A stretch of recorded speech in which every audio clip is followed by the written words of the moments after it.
gotten fitter, which I think he needed to do. And what you saw was a harder training regime, but also putting him in better positions and making sure that the players in and around him were giving him those opportunities. So the two wide players have been brilliant, but also I'm a huge fan of the relationship between Will Hughes and Adam Wharton in midfield. I think that provides him better opportunities, and the two wide men as well. Okay, well, we'll talk a little bit more about the Premier League in just a moment, because it's half-time in extra time between Hearts and Aberdeen. Kenny Crawford. Yeah, and we've just started the second half of extra time now, Kelly. It's still Hearts 1, 10-man Hearts 1, Aberdeen 1. And Aberdeen in the second half of the regulation 90 and in the first half of extra time really struggled to create one brilliant chance, one clear-cut opportunity, and it came right at the cusp of half-time and extra time. Ode Dabak, the Palestinian international striker, on as a sub for Aberdeen, had the ball cut back to him by Graham Shinney about 14 yards out. Really good shot with his left foot. Looked as if it was destined for the bottom right-hand corner of the net, but there was Craig Gordon into his 40s, still stretching out that hand and denying people goals like that. Fantastic save, and it's still Hearts 1, Aberdeen 1. Okay, well, Everton's upturn in form means they're enjoying their final days at Goodison Park, while Manchester City still have a Champions League spot very much in their sights. Here's David Moyes and Pep Guardiola. When you're facing a team like Manchester City, who likes to have the ball so much, you kind of have to force them into making mistakes. So how do you do that? What is important in forcing them into those mistakes? Well, quite often you don't get the ball off Manchester City probably to the final third, so you have to find a way of building quickly, maybe counter-attacking. I think that sometimes they can overcommit and maybe leave themselves with gaps. We have to try and exploit it when we can, but we will try and win the ball back early as often as we can.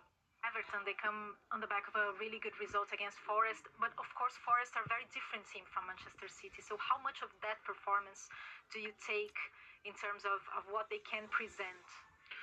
Well, they show us how good momentum they have since David came took over the team. I think with Sean Dyche it was incredible, consistent, solid team.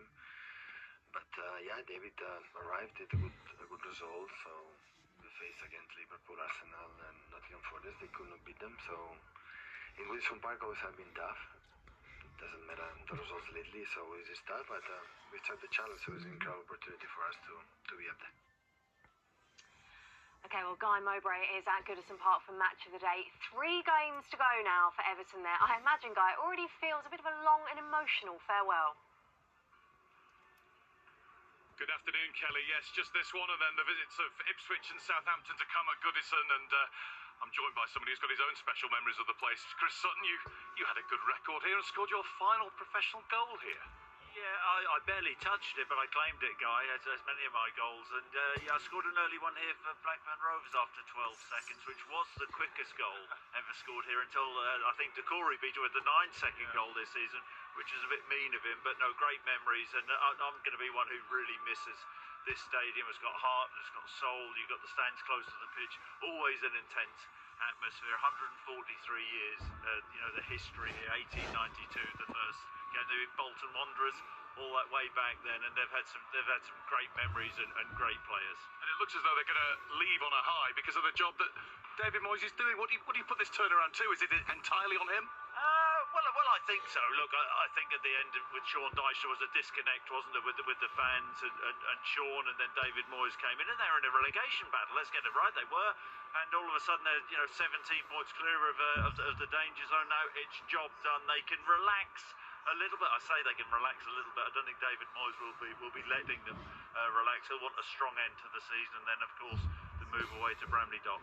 Tough one today, because although Everton in theory don't have a lot to play for, Manchester City certainly do. Do you think they will claim that Champions League place, or is it going to go right the way to the end? I haven't got a clue. I think it's the game against Crystal Palace pretty much summed up Manchester City this season. 2 down, nearly 3 down.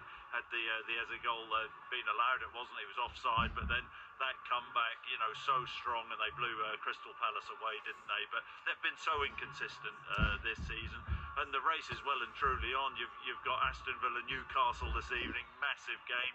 Chelsea have fallen away a little bit, but you don't quite trust City, which is why coming here and getting 3 points today for them will be massive.